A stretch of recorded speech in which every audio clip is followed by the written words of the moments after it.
Hello again. We are the Ninja Monkeys.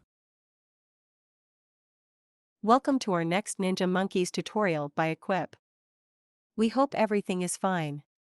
This is a short video about how to create a new TwinCAT project. Let's get started. First, we open TwinCAT. Whoops. A big window is opening. If you installed TwinCAT New on your PC, the recent window, on the left, will look a little different. There won't be recent projects.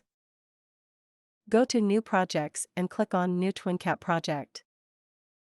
Then select TwinCAT Project on the right. Choose the standard XML format. Now you can give your project a name. In our case, we will call it Ninja Monkey Project. We recommend not to use any spaces or special characters in the name, because this can cause troubles.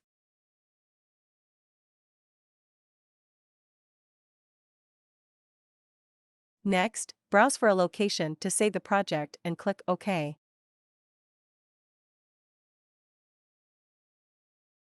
Yay! We created our first project in TwinCAT. Thank you for watching. If you want to learn more about TwinCAT, check out our other videos and subscribe to our channel. Press the bell button. See you soon. Bye. Bye-bye.